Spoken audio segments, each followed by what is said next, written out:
My name is Tutu Alicante. I am from Equatorial Guinea. It is amazingly, an interview like this could not have happened a few years ago, you know.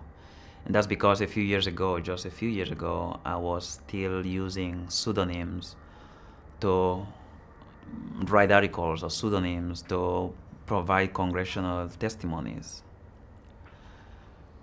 That has changed right now a bit, where it's now the government of my country that is having to use all these fake names and fake corporations in an effort to hide all the stolen assets from Equatorial Guinea, in an effort to avoid international prosecution and arrest, right? I am from a small island in Equatorial Guinea called Annobón. This is south of São Tomé and Príncipe. This is a poor, isolated, but very, very beautiful island in Equatorial Guinea. And in terms of my background, I grew up in Annobón somewhat, and in Malabo, the capital. And growing up, one of the people that I admired the most was my father. But something happened in 1993 that completely changed what became of Tutu Alicante. Up until 1993, I was in a Catholic seminary studying to become a Catholic priest. August of 1993, there is an event in my country where a group of young men who were tired of the isolation, tired of the poverty, tired of the abuses carried out by the government, military folks, decided to march to the governor's house and demand some rights. Immediately, the government of Equatorial Guinea sent a group of military men to squash that revolt. The military arrived and within a few hours had arrested, tortured, beaten all the young men they could find. They shot two of these young men, one of whom I knew very, very closely. They burned down several houses, including my family's house. And I remember having a conversation with my father that night, where I asked him what we were going to do about what had just happened. Our house had just been burned down because they couldn't find my cousin.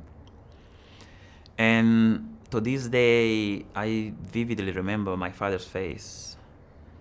He could barely get the words out.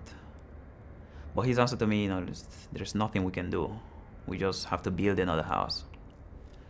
And that so changed my mind. It so affected me because that was the resignation that the entire community felt and shared.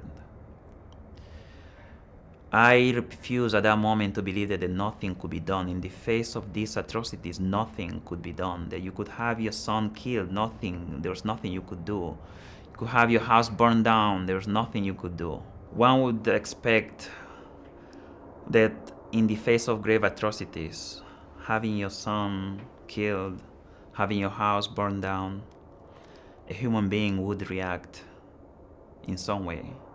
Maybe become politically active, take the case to the court system, do something that shows how enraged you are about what has just happened to you. Sadly, my father, like everyone else in Equatorial Guinea, has never engaged in any political activity, in any legal accountability process to demand redress for any of these type of violations. People fear that by demanding something, by demanding what should obviously be your rights, you will be bringing on more problems, more trouble from the government. So my father has not done anything to this day about what happened to us. And I came to the US, to the United States, 5 months after that. This happened in August. I came to the United States January 1994. But I went to the US with the sole purpose of studying and acquiring the skills that will help me bend the arc of history towards justice. We needed justice in Egypt. We needed a society that was ruled by laws, a society in which our rights as human beings were fully respected.